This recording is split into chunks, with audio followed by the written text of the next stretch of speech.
bismillaahi raxmaani raxiim daawadayaal mar kale iyo Taha Inspires kusoo dhawaada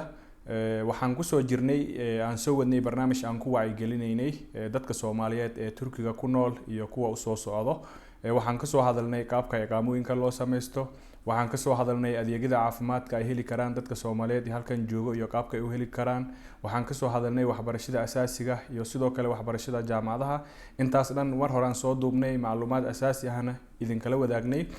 maanta waxaan u sii galaynaa barnaamij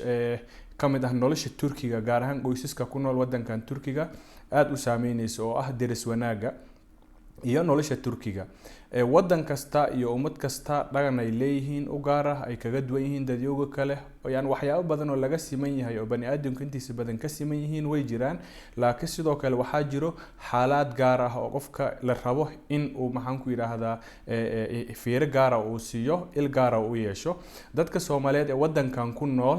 qoysaskooda iyo caruurtooda halkan ku nool waxaan rabaa inaan dhowr tale kala wadaago arrimaha guriyaha iyo deriska ay la nool yihiin iyo dadka ay la nool yihiin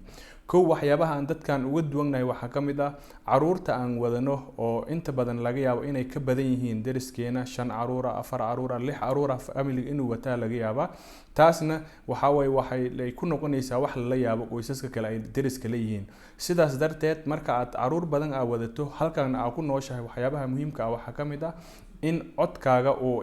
sawaxanka caruurtaada qoyskaaga gurigaada ka soo bixayso ay ahaato mid xadidan aad isku dayso inta caruurtaada iyo gurigaada sawaxanka ka soo baxayo aad xadidi karto inaad xadido waxyaabaha kale loo baahan yahay oo maxaan ku yiraahdaa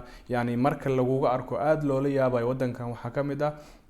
dhanka cuntooyinka cuntada aan karsano Soomaalida waxyaabo badan ay cuntada ku darsadaan waxyaabo carfaayo ama way urayaan hadaa rabtid bay cunada ku darsadaan marka aad cunto karsinayso ur badan ka soo bixayso gurigaada sidaas darteed dadyoga kale way la yaabayaan ama way dhibsanayaan si arintaad aad maxaan ku yiraahdaa aan lagu wala yaabin ama lagu dhibsan waxa sameyn kareysa guri kasta wuxuu leeyahay wax la yiraahdo ventilator-ka ama hawbiyaha kaas aad furaysaa markaad cunto karsinayso si cuntadaas carafteedii ay banaanka kaaga baxdo aanan ugu wareegin ama gudaha guriga binahaas aysan u soo galin waxyaabaha kale oo muhiimka ah waxa kamid ah marka aad guri degan tahay halkan guri uu kugu kireysan yahay ama xitaa adigu aad leedahay waxa la yiraahdaa waxa la bixiyaa lacag loo yaqaano ay dhahaan aidaad lacagtaas waa lacag yar ay ku xiran hadba gurigaasi sidoo cusub yahay iyo adeegyada ku baxay ku xiran tahay lacagtaas bil kasta la iska qaada qof kasta oo dhismahaas ama buildinggaas degan baa laga qaada waxaana loogu talagalay nadaafada jaranjarada guriga ama liftiga la raaco iyo nalalka banaanka in qarashkooda lagu bixiyo marar gaar waxa arkaysaa marka family Soomaaliyeed oo halkan guri ka gatay iska baxay guri cid kale dejiyay dalkiisa isaga laabtay ama meel kale aaday muddo kadib markuu yimaado la dhahayo intaas bilood lacagteeda lagu leeyahay oo uu yaabayo lacagtaas intay ka imaatay dhahayo lacagtaas waa lacag yar oo bil kasta la iska qaado oo qofkaas gurigaas nadiifiyo korontidiisa iyo nalkaas iyo waxaas ka warhaya la siiyaa marka in lacagahaasna la bixiyo waa wax qofka inuu ogaado uu la socdo aad muhiim u ah waayo waxyaabaha kale oo iyadana muhiimka ah qofka Soomaaliyeed ama family Soomaaliyeed halkan degan inuu ogaado waxa kamid ah gurigaaga hortiisa guriga gudihiisa markaad ka baxdo hortiisa nadaafadeed inaad ka warayso oo aadan markasta qashin isaga soo tuurin aadan daaqada qashin ka tuurin nadaafada guud in la ilaaliyo qofka waxa laga rabaa deriskiisa aan la dhibsan waxa kale muhiim ah galiba si gaar ah waxaan ku yiraahdaa qofka inuu ku baraarugsanaado ay tahay xilliyada fasaxa maalmaha usbuuc fasaxa la tahay wadankan maalinta Sabtiga iyo haday fasax yihiin oo shaqooyinka rasmiga ah fasax ka yihiin sidaas darteed maalmahaas waxay u yaqaanaan maalmaha nasashada maalmahaas nasashada gaar ahaan saacado gaar ah xilliyada habeenkii oo kale inaadan makiinada dharka wax ku dhagayso aadan shidin in gurigaada qaylada ka soo bixayso alaabtii waxaas aysan badnaanin saacadaha shaqada laga soo baxay qof kasta gurigiisa joogo inaad la socoto iyadana aad ay muhiim u tahay